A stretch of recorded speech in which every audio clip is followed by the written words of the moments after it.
Hello, people. Good evening. Good afternoon. Good morning. How are you? This is say Kwamuri Ikoko. Ikoko, Ikoko. How are you today? I felt like wearing a jacket. Ndazvidhosora kamusoro kangu. Whatever. Pabhazi wacho zvasatuka dai wona ndazvidhosora manje manje. Ndazvidhosora guys. I can't wait kuzoyatomborukawo unyazoenda musaluni guys. Which weave should I put first? Ndasvika kuZimbabwe. Oh, ndombofunga ma1 but ma1 anogwadza kuti kugara. Yo guys, I can't. Saka what can I put in my head? Kuti ndoisa chii musoro mangu chisingade kuti ndigare for a long time. Ma1 I cannot. Akanaka but ndifunga ndichisvika I can't. Ndachingori simple. Carrot. Ndokwanisa kupa carrot but I'm still thinking. Ndikaona munhu anenge akapa carrot yakanaka pamwe ndozvandichatoita ndicharukwa carrot. Ndiona pane mumwe mukadzi wekumara kudai anoruka so zvokumara injezhiya anotoruka carrot yake but ndoziva kuti carrot yake inenge iri ordinary but anogona kuruka zvake mukadzi but aisiyo yandiri kuda manje. Ndikuda yandange yemaSouth Africans yai inenge yakati akaruka guys. Inenge ichiuya kana kuti apa yoreba kudai maimwana ndo yandiri kuda iyoyo. Zvikazondifita zvogona kusandifita. Ndese yangu inombota kunge yemurume zvogona kusandifita ona. Zvogona kusandifita but yeah.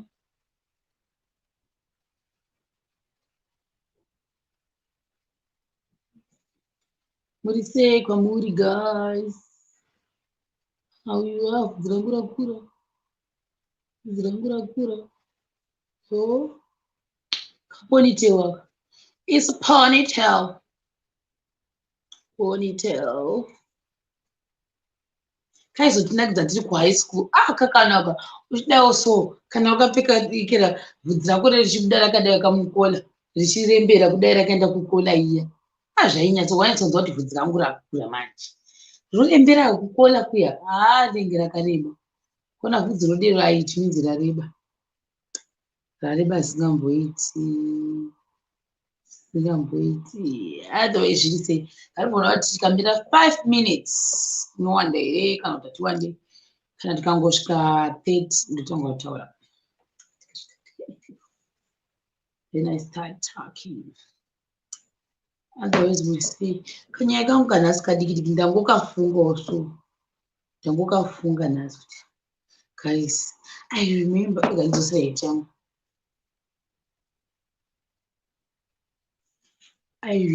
guys, let me tell you.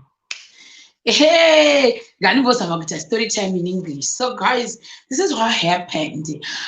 Is in 2000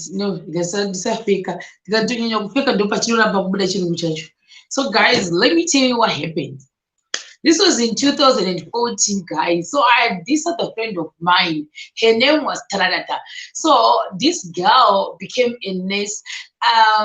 Unfortunately, she did not manage to go with us to South Africa, and she ended up training for being a midwife, if I'm not mistaken. Then she started working. Oh my God, they used to stay in Glenview, but then, I remember her life, everything was not perfect, but then they ended up buying, I think, 3 stands with her mom.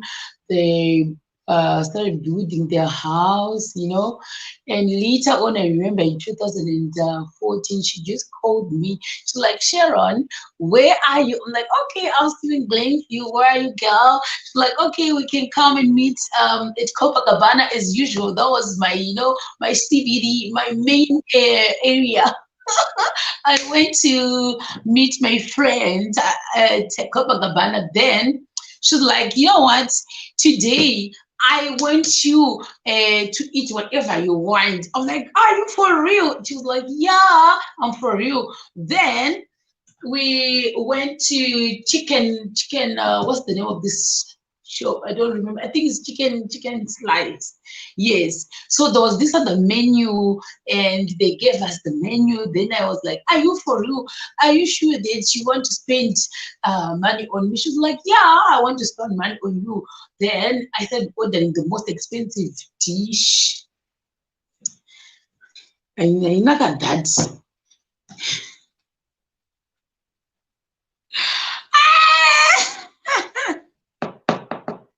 Nakusibula bula story in English ainyatsi kubuda zvakanaka. Maybe kanda ndisingachanyare then ndakugona kuzvitira but for the meantime ndinoshoda. Hi guys. And those are my YouTubers. Hi guys. So today I'm gonna talk about my cooking lessons. Hi guys. So today I'm gonna talk about my COVID test. So there was this at the a hospital close to my house. I'm like, you know what? Let me just go to the hospital, and they did my COVID test. But the price, whoa, whoa, whoa, whoa. That's too fake. Too fake. That's too fake, guys. So that's natural. How can I be natural if I want to start blogging? I have to be natural. No, I have to be natural. Mm. Ndotozviwa kuti that was too fake. That was too fake. Too fake. It has to flow. Huh? Hi guys. Hi guys.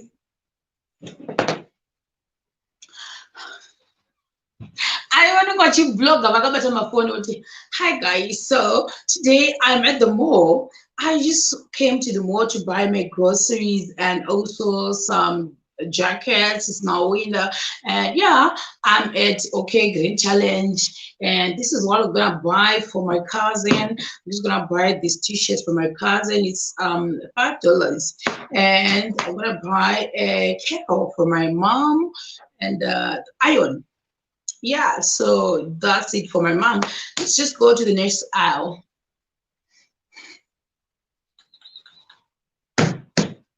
Guys,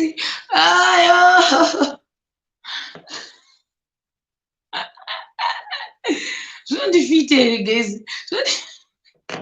Guys, chikwadi zvondifita ndikati so natural kana kuti oh guys hi today I'm at Nyika Growth Point. I just wanted to show you Nyika Growth Point.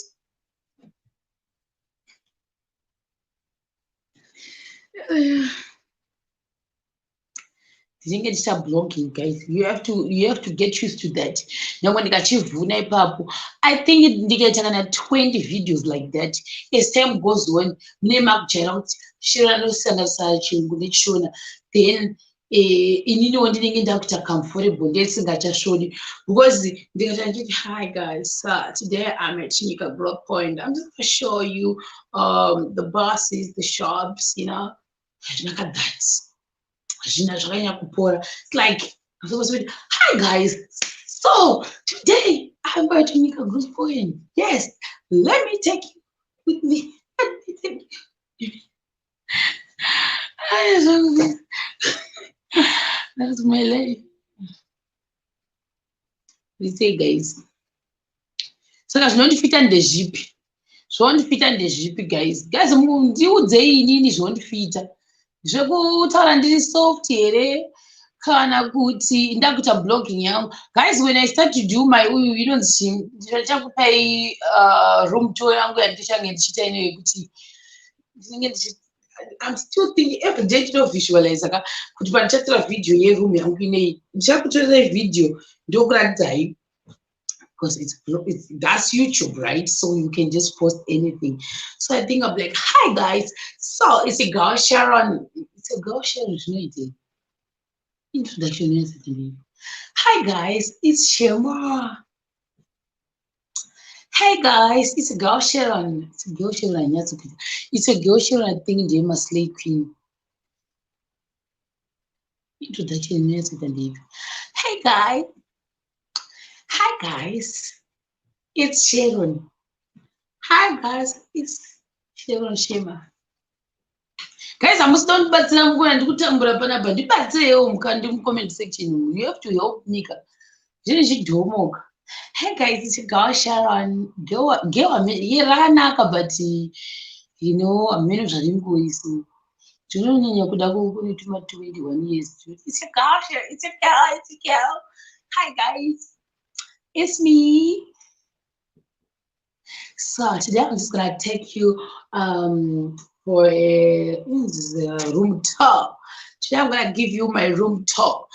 I just wanted to show you how I lived in Thailand. Basically, the way I was living as Sharon Shema. This is my wardrobe. This is where I was putting my bikini, my everything. And this is where I used to put my shoes, my makeup. Yeah, that's the hanger. And that's where I used to put my important documents. Moving on, let's go to the other side. That's where my bedroom was and also my semi studio. Okay, the next thing I'm gonna show you is the what you get the utensils and the feet. Let's see. So the next thing I'm going to show you as the equipment that comes with the room. So, okay, let me just show you. That's the fridge. I didn't buy it. It comes with the room. The bed comes with the room. The TV comes with the room. The AC comes with the room. I'll show you the place I made. Like I actually converted it to my kitchen. It was not supposed to be a kitchen, but I had to make sure that it looks like a kitchen. So this is where I used to cook. Ndaba guys, ndakutopedza kuti practice for my blog. So this is where I used to cook my food. You know, I used to just boil. I cannot say I used to cook. I used to boil my food here, and that's the thing. Yeah. And the next one, the last part is the bathroom. So they had the geyser, the shower. You know, yeah, yeah. And I'll show you the downstairs. That's where I used to do my laundry. I almost electrocute myself with that washing machine. Yes, I think that's pretty much it. And I'll just take you maybe for a road trip. I'll see you in my next vlog from the hunt to Bangkok. So ndifita guys, ndikatonyasa kurwase munotanga muchandiseka ndichisakasa but munozozvijaira chete. You get used to them. Ndichionawo ndichibvisa nyadzi zvosvodedza kutaura woga muziva zvosvodedza usingamboiti kutaura woga wachitanga kuti anyway chega mutaura nyaya yangu yanhasi. Nyaya yangu yanhasi ndeyemusikana akambondiendesa akambopa $5. Musikana uyu manje chimai ndikudzei zvakaitika nemusikana uyu ndezvekuti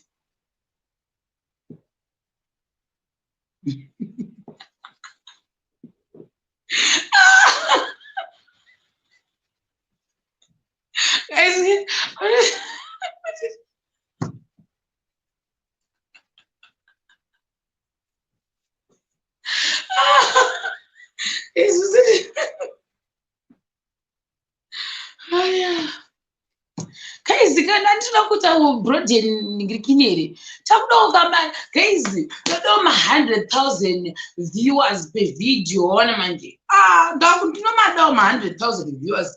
Makambona mamwe mayoutubers here guys vanenge abagaya kuti waita 100. Sometimes I feel like how did she get 100,000? She's not even saying anything. I don't know. Guys, so today I just feel like I wanted to talk to you. She's not even doing it. I don't know what. Oh, I just feel like I wanted to talk to you guys. You know, what happened is I was,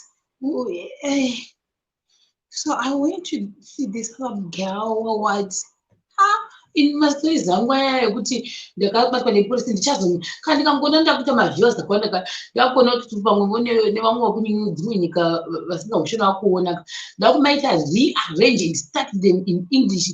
Ndakunyatsa kutanga kunyatsa kuchiita confidence. Zvinoda confidence notaura zvisipi izvo guys. Zvoda confidence. Zvoda confidence. Handikura nema kunyaza kutaura uri mukonfafa. Anyway, ndada kuti musikana uyu zvakaitwa ndezvekuti musikana uyu ndakasangana naye kwabiriri.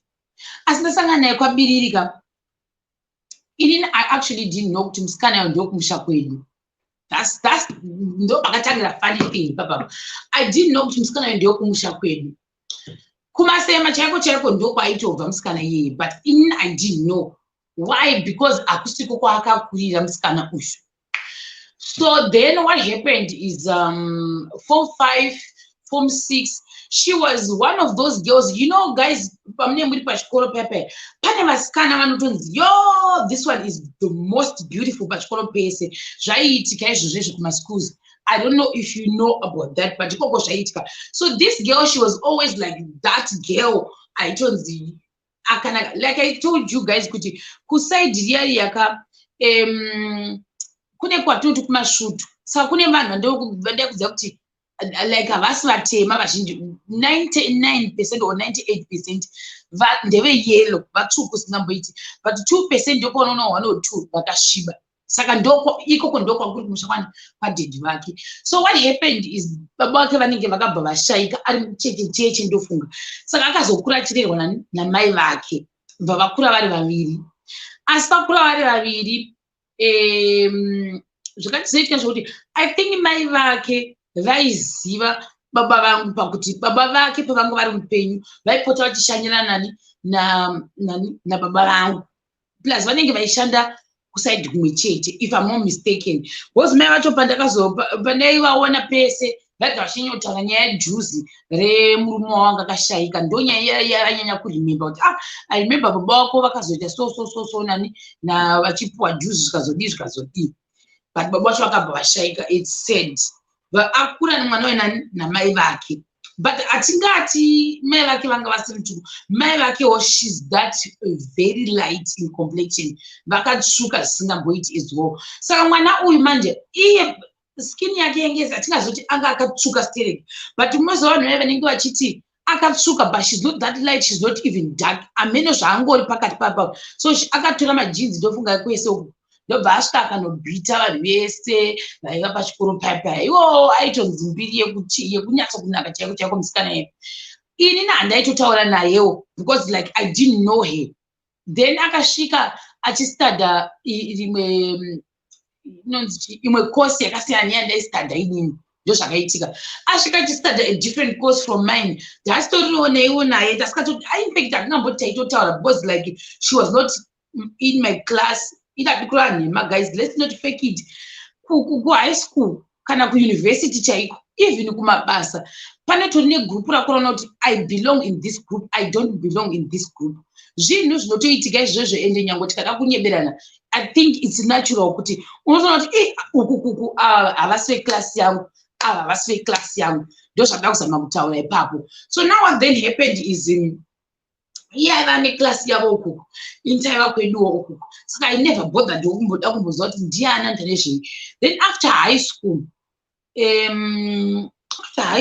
I remember kundizozva pamba paraigara zvakafamba sei. Like we didn't even talk nemusikana we guys. But kuti ndizo up to now I don't remember kuti pamba pavo, I know kuti ndakambozosvika pamba pavo mumwe musi. But kuti ndizive kuti ndakasvika sei up no, I don't remember kuti pamba pavo apa ndakapasvika sei. Vairenda, manjo vairenda. And I remember tatapedza A level. Ndobva ndaenda pamba pavo. Zvikupfuura napo. I think ndandina someone. But ndina someone uyuka anenge anangane zvaikolekta pamba apa. Ndokudhumana kana singareshi ndofunga ndakabva ndadhumana nemusikana ndikati kuye unogara pano, akatoti yes.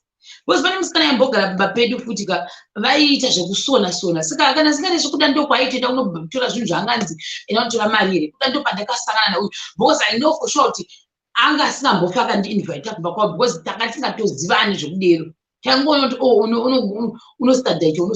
Ndomaona ndakamiita.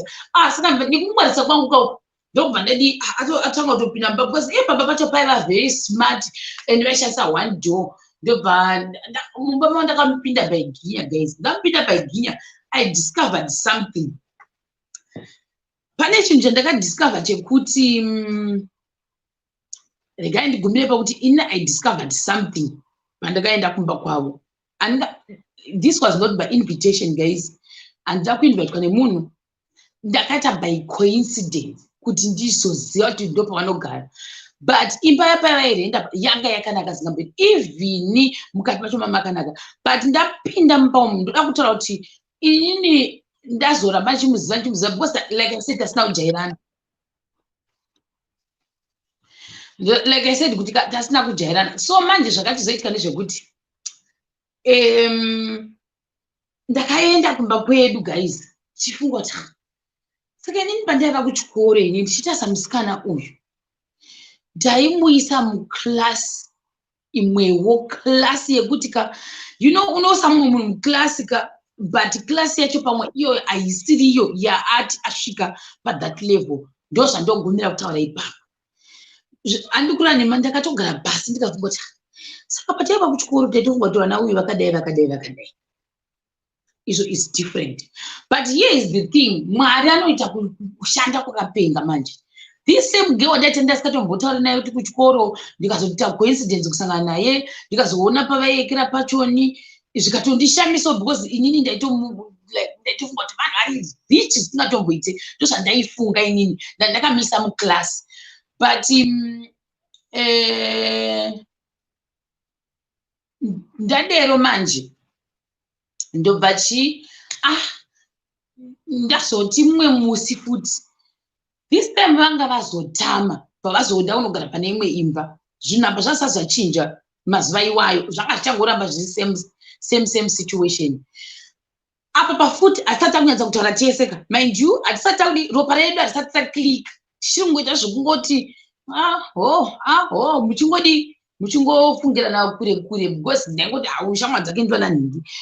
Ndatosiyana nazvo paipai. Kana nyaya papasitorina nyaya panga pasitorina tikunyepirana. I think ndakazodhumana naye takuaplya kuya kwandaira kuti kuchikoro kwandakaona nzvimbo kuya takambenge taona tese kune kufoto patazobva. Saka iye akabva azopiwa tese takapiwa maregret handiti. But ndizvo apa pavakazogara pechi2 up to now, like I said, munhu ndanga asingatotauri naye zvekudero. I don't remember kuti ndakapaziva sei kuti anogara apa pechi2. Pando zvandozoti akazengwa kugara pechi2 pachoni. Then even patata kuti maprocess ndakaramba nichoenda kumba kwacho ko uya hasi kuchada kuti tiendere, achati kuti tiendere. Ndobva ndaenda kunoita mapapers angu ebva tozogive up kuita ndopakazvinonostadha zvenursing. But ndo pakatanga kuchinjwa life yake ipapo. Guys, ndakatanga kudemba kuti dai ndakaziva ndakaendawo kunursing because musikana welife yake yandakamboona ariyo yandakamisa inini ndo yakumaterializa. Ndakatarisa kudai usoku life yake yakatanga kuchinja because pavaipiwa ndofunga kana vanzi mazuva iwayo pavaitrena ndofunga kunursing vaibva kuti mari, if I'm not mistaken. So now iyo zvavakatanga kuita namai vake manje vaiva nemastenzi avaiforera. Guys, sometimes face neskin inoita kuti muise mumwe munhu muklasi yaasiri yet zvinhu zvakatooma. Ndakatanga kuudzwa mai vake ndeva ndakatanga kutoita best friend yangu because mai vake manje vaigara vari one most of the time. Saka inini nekutiwo dzimwe nguva ndaigara ndisina zvekuita ndainoswera namai vake tisitaura nyaya because kumba kwedu kwakuna zvekuita magetsi anenge aenda iko pamwe kuko havana zvekuita vaitototaita appointment yekuti ndichazokuona musi wakati namai vake. Ndo pandakatozotanga kunyatsa kunzwisisa about mai ava. Ndaisingatonzwisisi even nemusikana ndo pandakatanga kutomunzwisisa. Saka ndikatocheka kuti zvavatori vanhu vari right one muona manje because we are too quick to judge nekuda kwokuti unenge uchiona outward appearance isiriyo. Guys, mai vavo pavakatanga kundiudza nyaya dzavo soka misodzi yaita kunge ichabuda. That lady suffered. Handizokwanisi kuita details dzangu zvangu, but what I know is that lady, she suffered.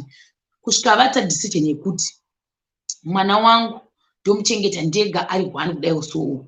She suffered nemwana wavo vari vaviri kudai vakaita 2 nehama dzavo ndo dzaiti hanzi ndo dzavazovabatsira. Chinzwa idzama rakazouya pakudai. Musikana we paakatanga kuchiita zvozvo kutanga kuita development yavo vaingoita zvavo vangori vaviri handiti ndo makuriro avakaitawo vari vaviri kudai. Ndobva vaiwana mastenzi havana mastenzi, havana kuwana kukumboti kudiki-dika, vakawana kuhombe kunovakwa maziza ndandayemba kwekuti cottage inoita kunge ndo full house, ndokwandorima kuti ndokwakawana iko. Ndobva vavaka, ndobva wana yavo, ndobva wana mwana wavo, because vaiti handidi kuti mwana wangu atambure the same way yandakatambura inini. Zvadii papa mai vaye, uyuyu ndaiti pese pandinoenda kana kuti every weekend ka ndaisvika kumba kwavo kune new mudziyo.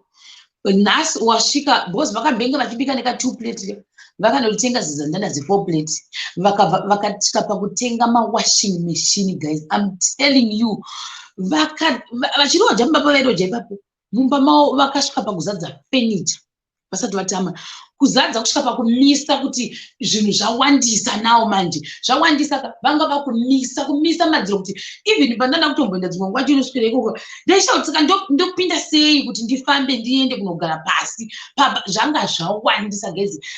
Apa vainotenga kumesina, I remember that time vainotenga kumesina, vakachinja life yavo. Ndakatarisa kudai usiku kudaiwo guys, uchiita sounoti vanhu vari kutochinja kavo, chopanakati umana mari yakanaka zvakadi, vachinyatsa kuti this time tasawa ndichakati this time. Apa vakabatsirana, iye namai vake vari vaviri vakabatsirana, ndobva vabatsirana kuvaka chi uyu yavo cottage yavo iyoyo hombe, ende andingoti imba because kwandiri ka ndakazokuinvitwa ndikaenda, ndozvanaita kuti it's funny ka kuti musikana uyu inini ndaingoita kungewo ndisinawo basa naye, but ndakazoziva kuti tiri kumusha kumwe chete. Mai vake vakabva vatoramba vachindiinvita kusvikawo musikana uyu ndatozomunzwisa, but at first musikana uyu I think zvakatora nguva kana 4 years kutoti tinyatsa kutotaura kutonzi kutogara pasi kautongoti saka kubasa kuri sei, iye utopindura kuti kuri bhoo.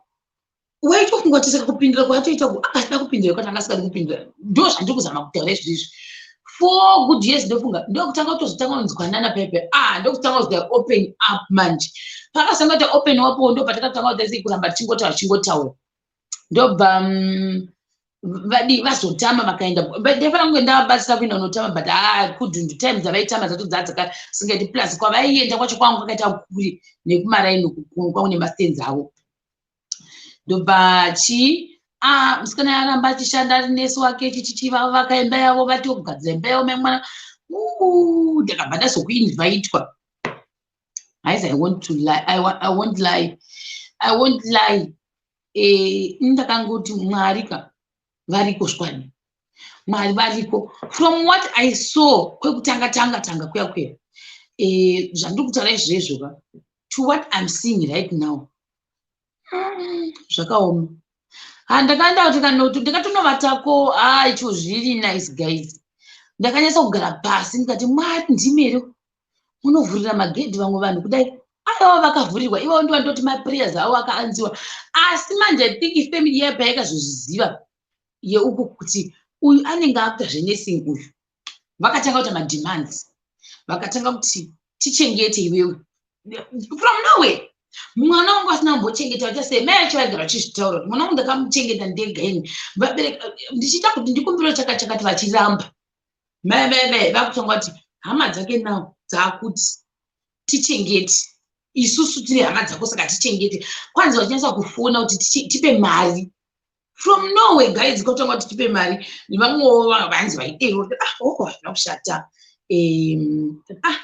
inotambika. Asi musikana wemanje like I said takatozoguma tatowo close. Saka dzimwe nguva aitoti kana dzimwe nguva zvezve abva kubasa kwako sanga asingashande muHarare ka, aishanda kumaNikaland, obva ati pinda mutown, ndopinda mutown otonditi uda uchicha uda ndikutengere. Even dzimwe nguva kana hair food chaiyo ndaitadza kuiafforda ka hair food, aitonditengera hair food yacho, otonditi kana ka shopping. Musikana, she was really nice guys. Tikaenda kuchikenini tikanoodherwa iyoyo mapisi anga akakura zikamboti akatoti kana waguteni, ndikatoti handaguteni, akatoti kana anything taura ndokutengera. Kungoutifunga akangobva kumaNikaland akangondispoilawo zvake musi iyoyo. Apa guys ndachipedza kutika degree kangu kake ndisina basa, ndakatanga kumuchiwa ndikati hey Mwari, dai makazama kanditondite ndikaendawo kunursing uko. Zvikuti musikana uyu vakatochinja life yavo masikati machena kudai. ndokwana sei kunesi ukada kuza kuti vaitodzi izvo takambovhara maposti zvamwa kuita sei yo guys neatsa kuti mwari vakanaka zvokwadi apa pamanje navo vanga vakungoita shopping kunze kwenyika ndozvanga vakungoita yes even up to now ane mwoyo wakanaka asingamboiti akazoroorwa zvake she's so nice handikureva nhema akaroorwa last year yoyi akaroorwa last year ndikatofara ndikati that's really nice asi ipapa I remember ndikini takagara muchicken slice pakona so ndichitsarida here chicken slice iyo ndichiti nyam nyam nyam ndonyatsa kutora yekera dhingiro ramene ndikiyasiti anga ndirimwe randasaka mbomwa ndichinyatsa kuti budia richidzika ipapa pahunga ndikuryiswa pain munhu zvokwadi I think it was just a little bit shocking kwandiri because handina munhu wanga ndototiwo shamwari yangu angambondonditi I want to take you out just like that tikatoswera zvedu achitondiryisa batozonditi next time pandikuuya ndida kutora ndite sei ndida kumboenda newe kupi kumba kwedu ndozvaakabva aita katoti usi then batozondifonera ndobvatonditi uda kutiende kuda kutanga tadya here kuti ndikati akana bvatonditi alright mina tinongopesa kuti takashopping because tinobuda muno mumhara titomboti fambei kuenda kumba kwavo ikoko ndikati no it's fine ndobva taita sei ndobva tatoenda kumaraini kwavo ndomaonera ndakatoita kustendi kwavo ikoko so it was actually a surprise kuza mama wako ukati unza shero kuno kuti chichi muona kwanga kwakanaka I'm not jealous kana mwari vakavhurira munhu madoors you have to appreciate nekuti ndikata like I said ndangogomera pakuti zvandaifungira sirizvo izvozvo zvacho ndaifungira from kumba ikoko nekwavakazoningirira nokutenga kwavakanga vachiita zvavo neimba yavanayo iko zvino haiwa ndofunga kana hama dzacho dzairamba kumubatsira achimubvisira school fees kuti ari kuprimary nekusekondary vanongoti dai takaziva takabatsira school fees guys vari kugara mumasabhabha ndokwava kugara nawo vari kugara musabhabha ipepe taenda tatospenda naiti tatodidididi tazodzokera mutauni tese neshamwari yangu iya iyanga kudzokera kubasa ndobva atozondipa $5 akati mari akatanga ndipai kombi bhaso nditi $5 mazuva kwakune mayusa bhaso nditi $5 ozotenga dhingi kaizi $5 there was like goridhe handizondakaita ndakafara ndapuwa $5 5 usa just like that vatonditi ndichazokuona chichichinga dairibo vatozokera kubasa kwavo then pane pamwe futi paimboda kunditi hauya like zvezvokuti anenge ari ega kuma-outskirts kwaaivaka zveshandongoita zvezvokuti kunoku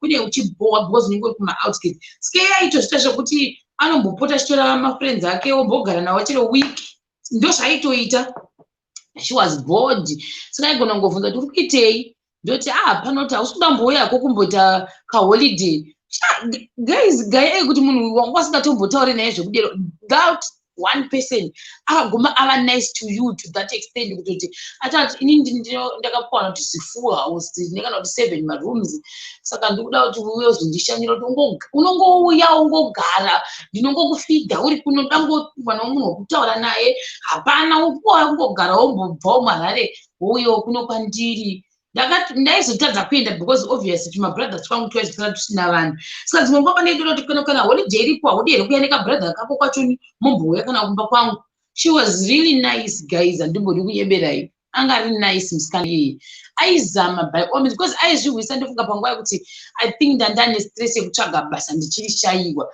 saka aizama akamboti uya omboti uya ndimbokuendesa kunonzi kwakati but ndaizokwata manje kuti ndikaenda manje moms wakandibvunza kuti wakaendepi zozofamba sei manje but mai vake ombofuna unzi dhiya uri ngirina ari kuda uko uya ikoko enda umbonomuonawo andebva ndanzwa tsitsi but she was really nice musikana very nice I think ndikaenda kuZimbabwe she's one of those ladies vandichamboshandira zvangu on a Saturday because city yake yari it's like 2 hours nenda svika 2 hours nenda kudzoka kumba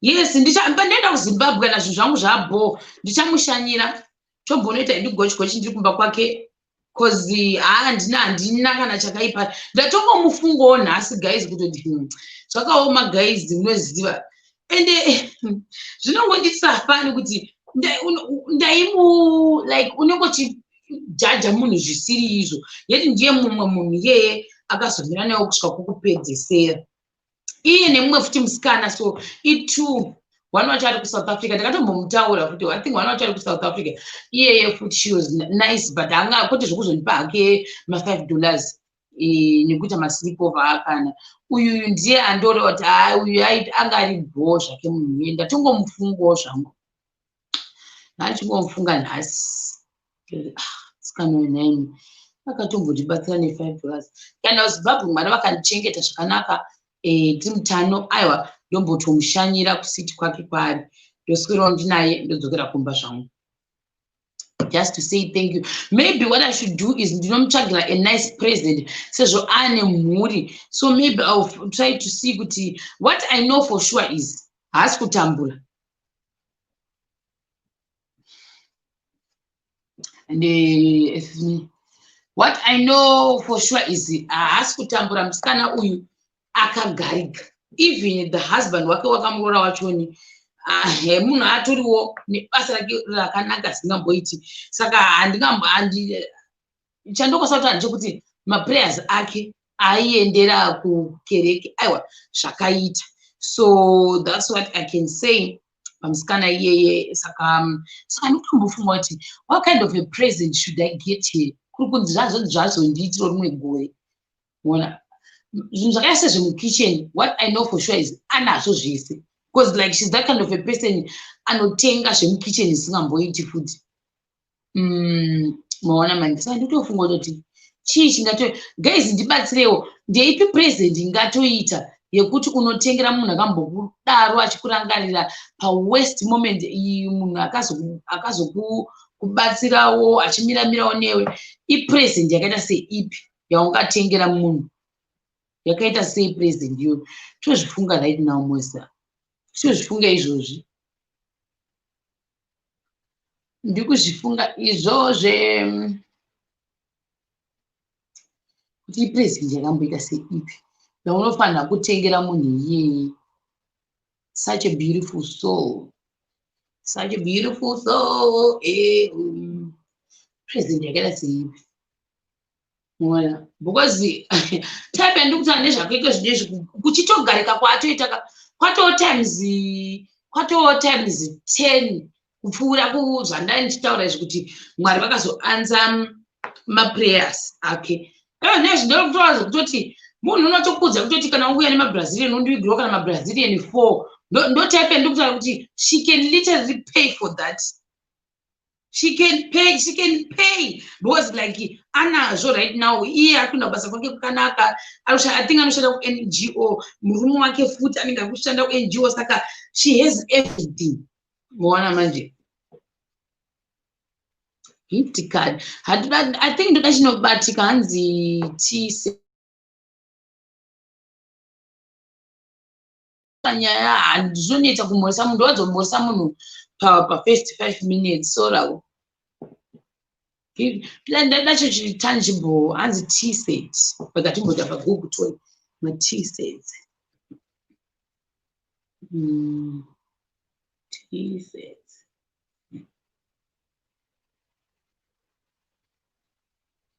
T-sets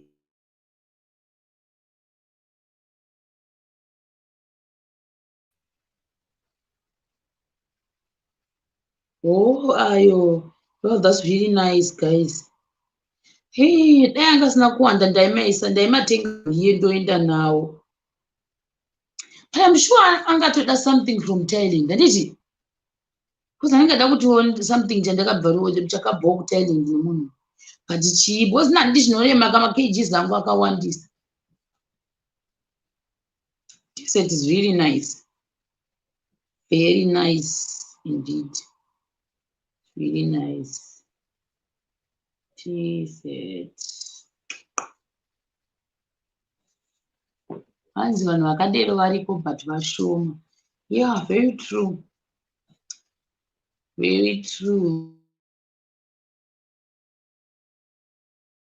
nyika ishi.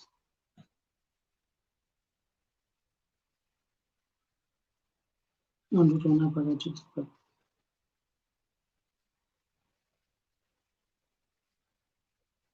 totofunga kuti chii asi yekera hanzi gift card is a good idea. Gift card zvachipetera rakaita seko cause I'm lost maybe ndikutofunga kuti gift card ramukurandira ipi guys rekuti rinovhurika rekudai rakanyorwa hanzi thank you ndoramukutaura here guys. Gift card rotakurika sei nhaiwezi yetiroro anoripfekera ipi guys.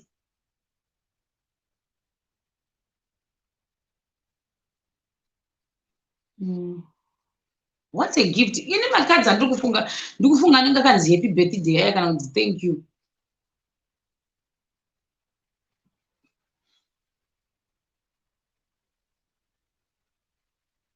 Ndo handiri kufunga iwayo.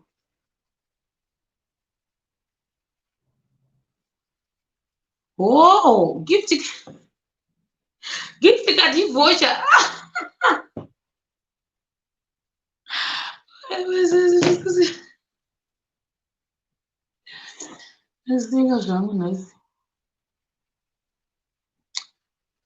Maybe ndichazozviita next year. Zvoda kunyatsa kutsvaga chiri nice guys. Zvoda kutsvaga chiri nice thank you. Ndo chinoda weke. But anyway guys, I think that's it for today. Ndozokubata mangwana ndimbokurumidza kuzorora musikana wangu wakupisa.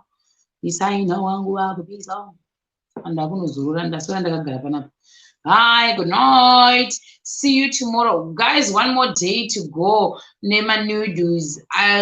Feeling yekuti ndofana kuwina this time. Ndakuvabhira vanhu vese ndakuvabhira.